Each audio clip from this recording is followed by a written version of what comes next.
Well, at this halfway point in the show, we need a little reset, right? And so good thing our good friend Shannon Carothers is here to do just that for us this morning. Shannon, sister, we love you. And we love you for so many reasons. One, just being you're amazing. But I also love these segments because one thing I do think, and I want to compliment you, I think you're so good at giving practical tips, right? And I say that with the utmost level of urgency because I think so many times people in this world were kind of just like, relax, you know, like calm down. And we all know being told to calm down really helps us calm down, right? It does wonders. But again, you have 5 tips for us this morning. Let's start with this first one. Take a joy break. What is that? Yes. Well, first of all, thank you so much. I appreciate your kind words always.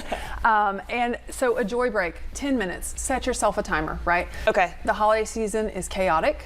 We have a lot going on. And so why not have something up your sleeve so that you know when you're feeling that overwhelm, when you're feeling that stress, I'm going to set my timer and I'm going to just do this one thing for 10 minutes. You can do the obvious like meditating or deep breathing, stepping outside, but I love a good cup of coffee, let my kids have screen time for a few minutes, or one of my favorites you can see with the playlist on the screen is to get them involved and to do a fun dance party with them. Wait, you're so sweet and super fun. Because dance, you're connecting with them, you're releasing endorphins, you've got music, you've got movement. Yeah. It's a great combination and it helps everyone kind of reset. And I think committing to that 10 minutes is probably key. I think sometimes people think, well, I don't have that time, or they might deep breathe, you know, for 60 seconds and they're back at it. Yeah. Really committing, I think, to that 10-minute duration, I think can truly reset, which is what we're talking about. So take the 10-minute joy break and stick to it. Okay, number 2, the one space reset. Yes. What is this, Shannon? This is big. Again, we've got a lot going on in the holidays, and so our houses sometimes get put on the back burner as far as cleanliness goes. And so I love to say some is better than none. Okay. And so why not take a few minutes, pick a space that bothers you the most and reset it, because it's going to not only give you a little momentum when you see that you may be encouraged to do something else, but also it's just going to make your home feel a little bit better. Yeah. I love the kitchen sink reset. I love making your bed. Those can make a big difference. Even if the rest of the room is a mess, if your kitchen sink is clean, you're going to feel better. You so are. And I'm so grateful. Again, you've stressed the one space. Shannon, I I realized this just like a few months ago. I am a chronic project starter. And what I say by that is I mean, like, I'll start cleaning out my kitchen under the sink cabinet, and then I'm like, oh, I wonder what's in my bathroom closet. And I'll literally leave the cabinet doors open and then I come back and I'm like, you can visibly see 6 cleaning projects around my home, and I'm like, oh, I'm like a chronic project starter. But one space, whether it be the sink, the microwave, whatever. And I like the small things, because sometimes people think like, well, I'm gonna do the kitchen. And it's like, no, maybe just do the sink. Yeah. Just do the sink. It's too much. Again, the one space reset. Okay, this next one, one bag declutter. One bag declutter.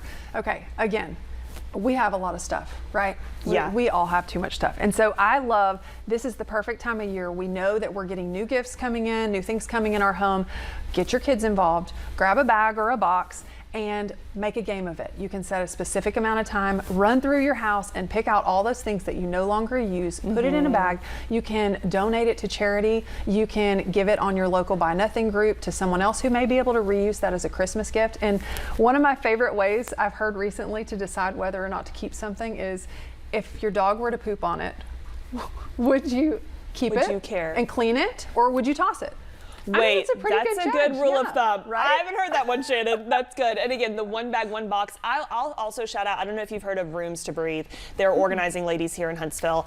They're fabulous. They really stick by that rule, which I think, especially we need to remember during the holidays, if you get something, get rid of something. Yes, right? So if you get one new coat, get rid of a coat, because you can't have that many coats in a, goodness knows, these coat closets are way too small these days. But Agreed. All that to be fair. Again, one bag, one box. Okay, this next one, the delegation list. Get other people involved, right? Yes, absolutely. So we know the big kahuna, Santa, he's not making all this magic on his own. He has an entire army of elves helping him to do the jobs that he's not doing. And so, exactly. So as moms, we are the magic makers in our homes. We can delegate to our little elves and allow them to help us. Now, one thing that's hard about this is we have to let go of perfection, okay? I know we want things done a certain way, but if you let them help, not only are you getting that off your list, you're helping yourself let go of that perfection, but you're also teaching them a skill, because the more they do it imperfectly, the better they're going to become at it. And next year, when you need someone to wrap presents for you, they're going to be a pro because they've done it multiple times. Yeah. Shannon, this is so wise. And I'll also stress too, even if, say you don't have children, but you're also still with the hustle and bustle of the season, I'm throwing a big Christmas party next week for some girl gals from my church. And I'm also chronic in this sense too. They're all like, what can I bring? I'm like, nothing. I got it, everything's fine. And I'm like, actually, you want to pick up a box of cookies, do whatever. Girl. And so, yeah, Delegate. I know. You're right. I'm giving you This permission. interview is for me. This interview is actually my therapy session, and we just broadcast it on live TV. So you're welcome. I'm happy to help. Shannon, I think that's it, right? All of our 5 tips. No, wait, just kidding. The big one. The big one. Gratitude. Yes. Okay, listen. As many times as I come on the show, as many times as I go on my podcast and share, I'm always going to come back to gratitude because, this time of year is full of joy. It's full of craziness. It's full of so many things, but so many people are hurting. So many people are grieving. So many people are dealing with emotions of being around family that maybe is a little harder to be around. Like, there's so much going on. So just remind yourself to take a few minutes and focus on what you're grateful for. It shifts your perspective. It doesn't have to be anything big.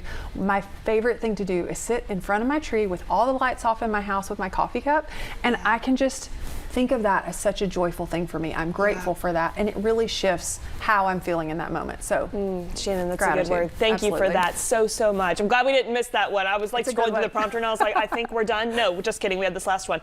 Thank you so much, as always. You have been given such a gift of wisdom, and we're grateful that you share that on the air. Of course, people want more wisdom. They want to connect with you. You've got great resources. Where can we keep up, my girl? Thank you for having me. Yes, you can find me on social media, and you can find my podcast, Successful Mama Podcast, wherever you like to listen. Awesome. We'll have that on our website as well. Shannon, thank you for coming on. We love you. Merry Christmas to you too. Love Thanks, you. my girl.